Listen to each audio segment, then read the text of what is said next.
Bonjour à tous, vous êtes bien sur les chaînes Didier Julien Garofalo. Merci beaucoup de me rejoindre. Je suis actuellement en déplacement à Perpignan, mais aussi dans toute la France, pour aider de très nombreuses personnes qui ont des problèmes juridiques.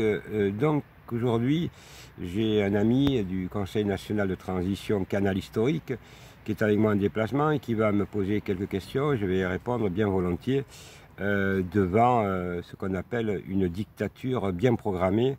Bonjour Eric, merci d'être venu et à toi de me poser des questions pertinentes comme tu sais le faire par rapport à vous mesdames et messieurs qui rencontrez énormément de problèmes. Bonjour Monsieur Garofalo, je suis très content de vous voir, de partager avec vous beaucoup de choses. Alors je voulais vous poser une question. Paris bloqué, la France libérée, pourquoi ce titre, s'il vous plaît? Alors pourquoi ce titre mesdames et messieurs? Parce que vous êtes des millions aujourd'hui de Françaises et de Français à vous rendre compte qu'il n'y a qu'une solution, c'est bloquer Paris, parce que faire des manifestations en France, ça ne sert plus à rien. Et vous vous en rendez compte parce que vous voyez bien que le gouvernement ne vous écoute pas et toutes les décisions se passent à Paris. Donc, je suis quelqu'un de très stratégique puisque ceux qui me connaissent, je gagne des procès très importants contre ce qu'on appelle les intouchables. Donc il faut à un moment donné, on ne peut pas durer comme ça. Et il faut donc avoir une stratégie, la meilleure, c'est Paris, puisque toutes les décisions franc-maçonniques, parce que ce sont tous des francs-maçons véreux, sataniques, qui donnent, comment dirais-je, qui décident à notre place, avec bien entendu la complicité des journalistes. Donc il faut bloquer Paris. Et je peux vous assurer que si nous montons tous à Paris, tous, là nous gagnerons de la partie très rapidement. Aujourd'hui, en continuant des manifestations dans toute la France, malheureusement, ça ne sert à rien, ça ne met pas la pression. On ne peut pas durer comme ça, car aujourd'hui ce n'est plus une démocratie, c'est bien de la dictature ou du fascisme. Il n'y a pas d'autre solution. Et là je parle sur le plan juridique, je ne parle pas pour dire n'importe quoi, parce que je n'ai pas l'habitude dans les termes d'employer des mots qui n'ont pas de sens. Vous avez, je crois, une deuxième question, Eric.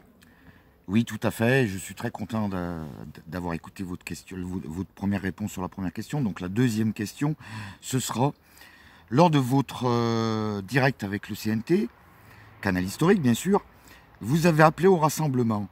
Pouvez-vous nous dire pourquoi ce rassemblement?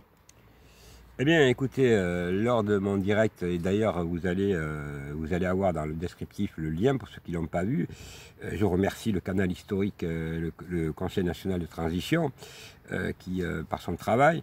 Donc nous avons tous décidé, avec Christophe aussi, qui monte une chaîne de télévision participative, donc nous avons décidé de nous regrouper, parce que c'est la seule façon de gagner la partie devant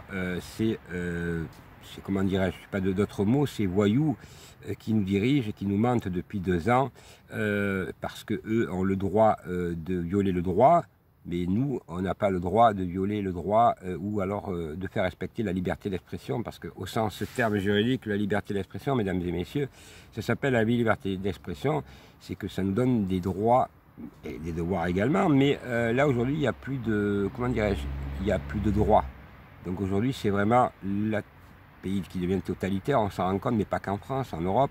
Donc il est temps, et là j'appelle donc à tout le monde, puisque vous êtes très nombreux à me saisir, donc à se rassembler autour d'un projet, parce que c'est maintenant, c'est pas dans 10 ans, les élections approchent, si nous ne regroupons pas, nous les citoyens, parce que c'est nous le nombre, eux c'est la minorité qui décide pour le peuple, ce qu'on appelle la franc-maçonnerie. Donc la franc-maçonnerie, c'est pas des blagues, ce sont des gens qui ne veulent pas que nous, on ait des droits.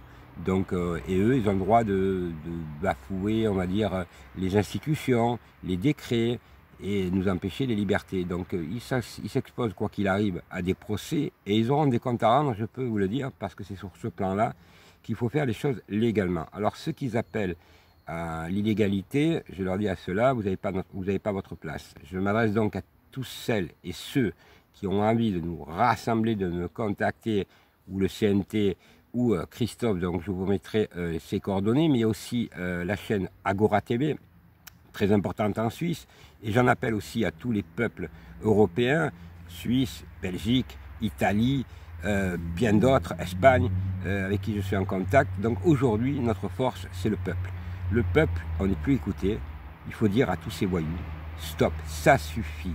Et il faut, dans toutes les capitales, que ce soit à Paris, que ce soit dans les autres pays européens, se mobiliser tous ensemble et bloquer toutes ces capitales pour dire maintenant, c'est nous qui allons décider. C'est nous qui avons la main mise sur notre avenir et pas ces gens-là qui veulent, vous le savez tous, nous dégager du système parce que nous sommes trop nombreux sur la planète. Alors, ceux qui sont trop nombreux sur la planète, c'est ces racailles.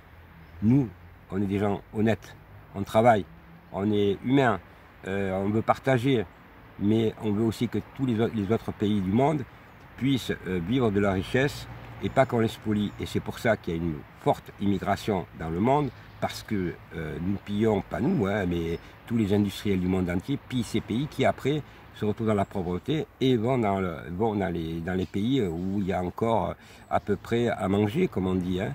Mais aujourd'hui, malheureusement, mesdames et messieurs, il y a combien de dizaines de millions de Français qui ne mangent plus à leur faim? Combien de millions de Français qui souffrent? Personne n'en parle. Le gouvernement, M. Macron, il devait faire un plan pour la pauvreté. Il n'a toujours fait rien, que du vent. Mais je reparlerai de M. Macron parce que j'ai une vidéo explosive sur M. Macron. Et là, je pense qu'il va moins rigoler. Vous avez, je crois, une troisième question, Eric. Alors oui, tout à fait. J'ai une troisième question et je suis, moi, personnellement, en tant que membre du CNTK Analyse Touristique, très satisfait de votre réponse, ainsi que mes partenaires, parce que nous sommes quand même une grande famille. Vous nous avez rejoints, c'est super. Et on compte aussi sur toutes les personnes, les lanceurs d'alerte, de nous rejoindre, c'est important. Alors ma troisième question, ce sera au sujet de Castex. Que pensez-vous des déclarations menaçantes de M. Castex? Alors, M. Castex, comme M. Véran, bien entendu, c'est la foire aux menaces, sur tous les points de vue. Donc, je ne vais pas revenir parce que vous savez que je suis sur YouTube. Donc, YouTube, il y a des mots qu'on ne peut pas dire parce qu'on est censuré. Donc, je vous invite à aller donc, sur toutes mes pages VK, Crumble, en même temps, les autres supports Odyssée. Donc, effectivement, j'ai monté énormément de chaînes pour ne pas être censuré. Et je suis aussi sur Twitter, Instagram, donc voilà, je me suis vraiment étendu et je voudrais remercier toutes celles et ceux qui m'ont aidé dans ce développement. La bataille ne fait que commencer. Vous croyez bien qu'on ne peut pas gagner avec des gens qui ne sont pas sérieux, qui nous annoncent n'importe quoi, des lanceurs d'alerte. Enfin, ce n'est pas des lanceurs d'alerte, c'est des lanceurs de mensonges qui, en même temps, nous discréditent. Alors il faut à un moment donné qu'on se prenne nous-mêmes, je veux dire, en forme.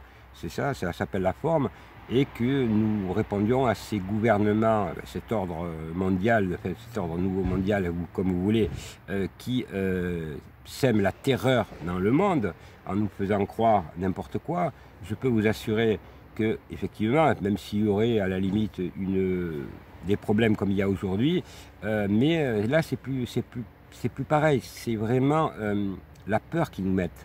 La peur qu'ils mettent aux personnes âgées. Regardez ce qu'ils ont fait, ce qu'ils font au peuple. Ça ne les dérange pas qu'il y ait des millions de personnes qui crèvent la faim, qui perdent leur travail sans salaire. Ça les dérange pas. Alors je dis à M. Castex, puisqu'il est l'objet, ce M. Castex, qui a quelques semaines a chopé ce que vous savez, attrapé cette fameuse maladie où on doit tous mourir, que d'abord, avant de donner des leçons, qu'il balaye devant sa porte. Alors M. Castex, je m'adresse à vous, très simplement, vous aurez des comptes à rendre, parce que vous avez menti avec M. Véran, M.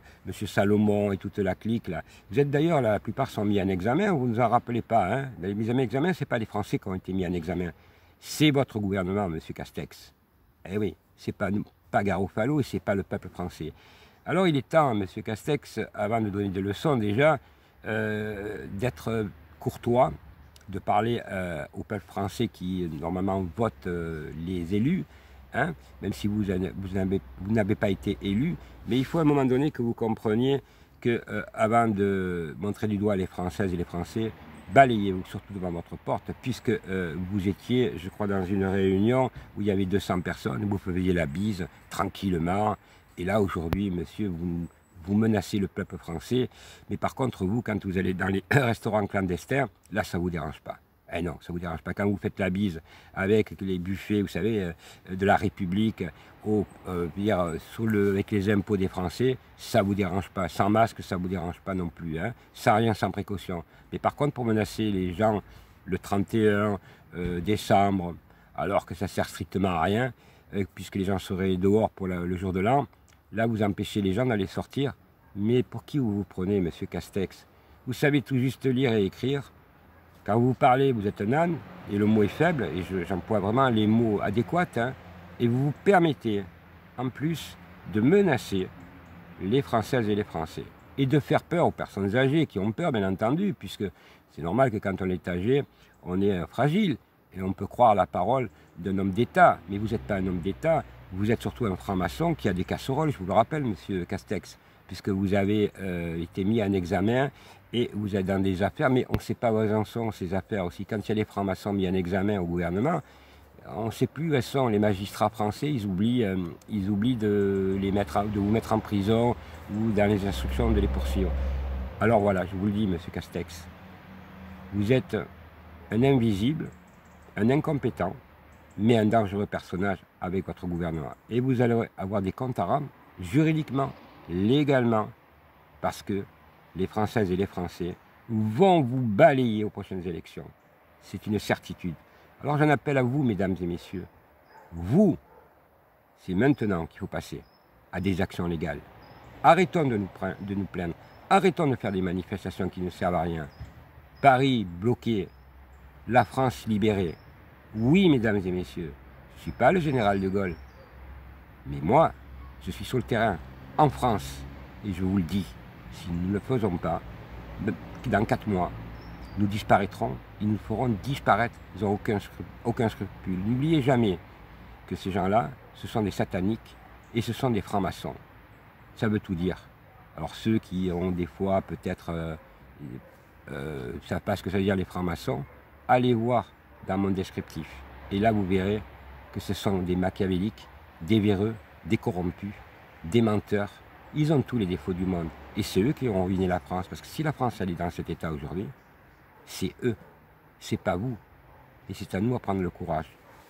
À vous, Eric. Alors moi je pense que vous avez répondu à la question pour les Français, tous les Français, à 90% je dirais, c'est super. Moi, je suis entièrement d'accord avec vous et beaucoup de gens, je pense, seront d'accord avec vous. Alors ma 4e question, ça sera, vous créez une plateforme juridique. Pouvez-vous nous en dire plus à ce sujet, s'il vous plaît? Alors, mesdames et messieurs, vous êtes tellement nombreux, des milliers, mais vous me téléphonez, comme je l'ai dit, puisque j'ai mis mon numéro public, donc vous pouvez m'appeler tous les jours, 7 jours sur 7, mais vous êtes tellement nombreux que ça se chiffre par millions. Avoir des problèmes judiciaires ou d'autres problèmes, donc j'ai monté, je suis en train de créer une plateforme juridique qui s'appelle Jurisconcept, qui sera en marche, je pense, dans une quinzaine de jours, et qui vous permettra d'accéder à des dizaines de modèles de lettres qui vous permettront de vous défendre. Et en même temps, vous aurez un numéro où vous pourrez me joindre 7 jours sur 7, puisque là, ça sera fait 7 jours sur 7, beaucoup plus que maintenant encore. Jour et nuit, on pourra vous répondre sur cette plateforme par rapport aux problèmes que vous rencontrez. Parce que je me suis rendu compte que ce soit les avocats, les bâtonniers, les notaires, tous ces gens-là, ce sont des menteurs, et vous avez des menteurs, le mot est faible. Par exemple, les avocats, ils ne vous disent pas qu'ils sont francs-maçons, alors que c'est leur devoir, conflit d'intérêt, ce qu'on appelle. Ils ne vous disent pas qu'ils oublient de mettre des documents qui sont les documents que vous leur donnez. Combien de gens, combien des milliers de personnes vous m'avez appelé pour dire « Ah, mon avocat, il ne m'a pas mis les documents lors de la procédure. » Parce que c'est des voyous. Parce que les avocats actuellement, sur 100%, vous en avez 10%, 20% de très bien. Ceux-là, ils ont peur des francs-maçons, parce que, bien entendu, dans les avocats, il y a des francs-maçons. Dans les notaires, c'est infesté d'orage, je les appelle, de francs-maçons. Bâtonniers, c'est pareil. Procureur, c'est pareil. Juge, c'est pareil. Donc, vous êtes dans un système qui s'appelle la franc-maçonnerie. Et ça s'appelle les frères, qui ne le disent pas, qui ne se dévoilent pas comme francs-maçons. Et ça, c'est illégal. Alors, il faut interdire, oui, la franc-maçonnerie. Il faut l'interdire, comme elle a été interdite. Il faut vraiment l'interdire. Parce que ça, c'est le cancer de la France, mais c'est le cancer du monde. Et si aujourd'hui la France, elle est gérée comme elle est gérée, parce qu'elle est en faillite, quand vous avez des dizaines de millions de personnes qui sont dans la pauvreté, la précarité, et je ne parle pas encore de ce qui va arriver, parce qu'avec l'augmentation de la vie, des personnes ne pourront même plus manger. C'est ça qu'on veut? Non, non, c'est pas ça qu'on veut. Nous, on veut vivre dans un monde meilleur et plus juste. On veut des hommes politiques qui représentent les Français et qui ne font que les représenter. Et qui ne soient pas, avant tout, comment ça s'appelle, qu'ils en font leur carrière. Voilà ce qui s'appelle la démocratie. La démocratie, c'est ça. Il ne faut pas avoir peur de représenter le peuple français, puis un jour de dire, bon, ben j'arrête. Mais eux, non, ils en font leur carrière. Ils mettent leurs enfants, ils mettent leurs femmes, affaires Fillon, toutes ces affaires, Guéant, tout ça, vous le savez. C'est tous des magouilles. Ça ne les dérange pas, eux. Ils n'ont pas de PV de 135 €. Ils ne vont jamais aller en prison. Alors oui, c'est à nous, vraiment à nous battre et à se rassembler. Mais c'est surtout, si nous ne bougeons pas, nous ne bloquons pas Paris, et je sais que vous êtes nombreux à comprendre, nous ne gagnerons pas la partie. Et nous dégagerons et nous exterminerons, parce que c'est le mot, c'est l'ordre mondial, le nouvel ordre mondial qui veut nous dégager. Voilà. Vous avez, je crois, une dernière question, non? Oui, tout à fait, Monsieur Garofalo. Alors moi, je suis très content d'entendre ce que vous dites, parce que ça se passe pour beaucoup de personnes. Vous nous avez parlé des cafards. Moi, je les appelle les cafards, hein, la franc-maçonnerie. Vous avez exposé et publié des documents sur la franc-maçonnerie Papers. Moi, j'appelle ça comme ça. Je suis désolé, ça peut peut-être blesser certaines personnes. Alors, c'était des documents explosifs sur la franc-maçonnerie. Allez-vous continuer à nous en faire voir, s'il vous plaît? Alors, je voudrais, mesdames et messieurs, m'adresser à vous tous. D'abord, merci pour votre énorme soutien, pour vos partages, mais je voudrais m'adresser aux francs-maçons. Ils sont 160 000 en France. Donc, j'ai effectivement mis des documents explosifs. C'est une première que je remets là, cette fois-ci, pour vous, parce que pour que vous puissiez les consulter, les partager, parce que c'est vraiment des bombes. Alors, je voudrais dire à ces francs-maçons véreux, corrompus, qui sont 160 000 en France, je vais leur dire, voilà, la partie, c'est terminé. Aujourd'hui, la plaisanterie, c'est fini. Systématiquement, je mets les noms et je mets des documents explosifs. Alors, je vais en mettre d'autres. Sur un avocat véreux de Paris, Thierry Lacoste, qui touche, qui fait des fausses factures, franc-maçon, et puis on parle de 150 millions d'euros là hein, aussi, donc de Didier Linotte, magistrat français, avec la complaisance de la procureure, l'ex-procureure de Caen, Madame Sylvie Petit-Leclerc, qui devrait mettre en examen tous ces braves gens, mais ils se tiennent tous par la barbichette. Alors je dis, effectivement, je réponds Eric à votre question, je vais produire d'autres documents explosifs. Alors quand je dis explosif, si je continue, je vais mettre ce qu'on appelle les dossiers du Rocher, d'autres documents sur les francs-maçons, leur nom. La guerre ne fait que commencer. Pour sauver la France, il faut écraser ces vermines. Ce sont des criminels. Regardez comment aujourd'hui on en est. Et puis, je voudrais dire que j'ai deux documents vidéo explosifs. Donc d'abord d'un monsieur qui m'a contacté, donc je vais passer la vidéo puisqu'il parle à monsieur Macron, hein, monsieur Macron, donc je vais vous rafraîchir la mémoire, là c'est pas Garofalo. Donc je vais produire une vidéo explosive sur monsieur Macron. Voilà, déjà pour commencer cette semaine. Donc je vais trouver le titre. Je voudrais remercier cette personne parce qu'elle est dans la galère et je voudrais lui dire qu'il peut compter sur moi parce que là je vais attaquer très fort. Je vais sortir la vidéo, donc quand il parle à M. Macron, donc c'est preuve à l'appui, M. Macron lui répond, et vous allez voir quel est le personnage de M. Macron. Menteur, bien entendu, mythomane, ça on le sait, mais c'est surtout les promesses non tenues, et cette personne, elle est tellement dans l'angoisse et la précarité, alors que c'était un chef d'entreprise, je me dis, M. Macron, votre mascarade est terminée. Et vous allez rendre des comptes aussi, parce qu'à un moment donné, vos simulacres de promesses, on la connaît. Vous êtes, depuis que vous êtes en place depuis 5 ans, on va dire, la France n'a jamais été aussi pauvre. Et les divisions aussi fortes. Alors on ne va pas se diviser. On se rassemble, mesdames et messieurs. C'est terminé, la division. C'est ce qu'ils veulent. C'est à nous à nous unir pour sauver la France. Parce que sauver la France, c'est sauver l'avenir de vos enfants. Ne l'oubliez pas, parce que nous, on a pu bénéficier, grâce à nos grands-parents, nos parents, qui se sont battus pour la guerre, de liberté. Alors si on ne fait pas ça pour nos parents, c'est qu'on est des traîtres pour nos enfants. Alors arrêtez de dire titi, tatata, on ne peut pas aller... Non, on ne va pas voter ici. Non, non. Prenez-vous en main. Rejoignez-nous. et vous allez voir. Moi, les combats, je ne les ai jamais perdus. Ah, c'est dur, hein. Ah, on est menacé, hein. Moi, je suis menacé de mort comme d'autres, hein. Mais si on doit s'arrêter à tout ça, on n'avance jamais. Alors, en avant toute pour la France, et je dis à ce monsieur, je lui ai promis, je lui dis, vidéo explosive et d'autres documents. En tout cas, Eric, je tenais à vous remercier pour vos questions, puisque je suis actuellement en déplacement. Et je voudrais dire à tout le monde, au CNT, à tous ceux qui sont déjà venus me rejoindre, Agora, tous les peuples, de s'unir. Parce que nous défendons la même cause. Nous aimons notre pays, tous. Et ceux-là, ils veulent nous éliminer. Je crois que, suivez-moi, sur la victoire, adhérez à la chaîne Julien Didier Garofalo, abonnez-vous à toutes mes chaînes, mais surtout abonnez-vous aussi au Conseil national de transition, puisqu'ils font des directs. Abonnez-vous à cette chaîne que Christophe, que je mets dans le descriptif, qui est une chaîne participative, où il y a tout le monde qui va se regrouper, toutes les forces vives des chaînes, les gens sérieux, parce qu'on ne peut pas continuer comme ça. Aujourd'hui, c'est une question de vie et de mort. Alors si nous aimons la France, si nous aimons la liberté, si nous aimons la démocratie, mais si nous aimons aussi, comment dirais-je, le respect pour les personnes âgées, le respect pour les jeunes qui n'ont plus d'avenir, ceux qui vont dans les facs, les lycées, ce que vous voulez, qui se retrouvent sans rien, sans travail, alors il faut se reprendre. Vous savez, mieux vaut mourir au combat que mourir après-demain de pauvreté et de faim. Moi, je préfère comme ça. Je ne sais pas s'il y en a qui ont envie de mourir lentement, encore dans 3 mois, on recule pour me sauter, ça ne sert à rien. On sait où ils veulent. Ceux qui n'ont pas, comment ça s'appelle, le cerveau éclairé, je ne peux pas l'éclairer pour eux.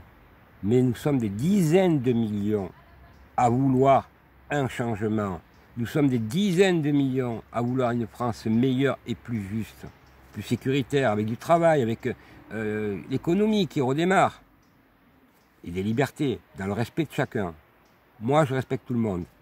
Mais ceux qui veulent la guerre pour couler la France, et c'est ce qu'ils veulent, et couler l'humanité en même temps, parce que c'est l'ordre mondial, hein, nouvel ordre mondial qui le veut. Et la France en fait partie. Et vous avez M. Macron qui en fait partie de cette liste de francs-maçons, bien entendu, qui est un rigolo. Quand vous voyez ce gouvernement incompétent, vous vous demandez, mais on fait rigoler le monde entier. C'est ça qui va sauver la France. Castex, Véran, Salomon, Macron et le reste. Non mais franchement, c'est pas sérieux. Alors, on critiquait Sarkozy, on critiquait les hommes, mais ils avaient au moins, même s'ils étaient, comment dirais-je, ils étaient impolis, mais ils avaient quand même une autre stature. Mais vous avez vu la stature qu'ils ont? Castex. Et lui nous donne des leçons de morale. Lui qui se gabe. Lui qui bafoue le droit. Devant les télévisions. Vous avez vu les millions vous avez vu ce qu'il a fait. S'embrasse lui. Hein? Et puis lui qui nous donne des ordres. Vous le 31, vous ne sortez pas. Alors moi j'en appelle au 31. Toujours dans le respect de chacun. Des distanciations. De sortir. Parce que moi je vais sortir. Qui va me dire? Un policier va me dire que le 31 je ne vais pas sortir? Alors qu'eux ils bouffent, ils vont dans les restaurants clandestins, alors qu'eux ils se permettent de bafouer le droit et qu'ils sont mis en examen, mesdames et messieurs. Et vous croyez ces gens-là? Alors ceux qui les croient, je ne peux rien faire pour vous. Mais nous sommes des millions, aujourd'hui, à comprendre ce qu'ils veulent. Des millions en France, des dizaines de millions, mais dans le monde. Regardez ce qui se passe. Et puis je voudrais dire un bravo à la Guadeloupe, à la Martinique, qui donne l'exemple. Regardez, on les critique souvent, on dit « Ah, les Outre-mer ». Les Outre-mer, ils en ont dans le pantalon. Parce qu'ils y vont au combat. Regardez cette infirmière qui a parlé. Bravo, madame, qui a parlé au ministre, là, qui avait peur d'aller en Guadeloupe. Il se faisait dessus, ce guignol, là. Et le ministre. J'ai dit « Voilà comment il faut être ». Il n'y a pas besoin de... Cette dame, elle n'avait pas de diplôme. Mais elle s'est battue pour la France. Elle s'est battue pour nos libertés. Dans le respect, bien entendu, si demain il y a une pandémie ou quelque chose, il y a du respect. Mais on ne peut pas croire ce qu'ils font, parce que c'est des mensonges. On ne peut pas bloquer un pays, alors que les hôpitaux sont dans la faillite complète. Qui c'est qui a pas mis les lits d'hôpitaux, monsieur Véran qui avait promis 5 lits ou 5 000 lits ou 10 000 lits il y a 1 an. Où sont ces lits, monsieur Véran? Vous, le donneur de leçons. Ou alors que vous allez dans les restaurants clandestins, alors que vous allez dans les réceptions, et vous voulez nous donner à nous des leçons de morale. Pas de leçons de morale. On va vous attaquer en procès, vous allez avoir des comptes à rendre, et nous allons gagner la partie. Alors oui, mesdames et messieurs, ensemble, nous unis pour la France, parce qu'on aime la France, et on aime nos grands-parents, et on aime nos enfants, pour un avenir. Nous allons nous battre. Et ceux qui pensent que par leurs menaces, ils vont me faire céder, je leur dis, il faut vraiment se lever tôt pour me faire peur. Voilà. Alors je leur souhaite un bon courage, et surtout d'en avoir dans le pantalon, parce que je vais attaquer journalièrement, mais moi j'attaque avec des dossiers, je n'attaque pas avec du blabla. Alors je lance un dernier appel avant de vous quitter à tous les lanceurs d'alerte, les vrais, les purs, rejoignez-nous, rejoignez la France libre, Paris bloqué, la France libérée, c'est ça le message. Le reste, c'est du blabla. Je me suis battu pendant 30 ans de menaces, 30 ans de galère. Et c'est de la bonne galère, parce que j'ai gagné des combats. Alors je dis, on peut tous ensemble unis, pas tous ensemble unis, on les écrase. Et on peut vivre, oui, dans un monde meilleur et plus juste, mesdames et messieurs. Alors je voulais remercier Eric, je voulais vous tous vous remercier très sincèrement, parce que vous êtes tellement nombreux que je ne peux pas répondre à tout le monde et je le regrette. Mais avec maintenant la plateforme dans quelques temps, dans une quinzaine de jours, je pourrai effectivement envoyer d'autres messages. N'oubliez pas de vous abonner à toutes mes chaînes, de partager, d'aller aussi sur d'autres plateformes, mais aussi sur cette plateforme participative où vous allez avoir le lien dans mon descriptif. Allez voir mon descriptif. N'oubliez pas, je vous mets des documents explosifs. Téléchargez tout ça, balancez, c'est comme ça qu'on va gagner. La France, elle mérite qu'on se batte, et surtout elle mérite qu'on aille jusqu'au bout. Sinon, on n'aime pas la France. Alors ça suffit de se plaindre. Tous unis, vive la France. Et je crois, vive les libertés, et vive le respect de chacun. Je crois être très clair. Merci à tous, et bonne journée.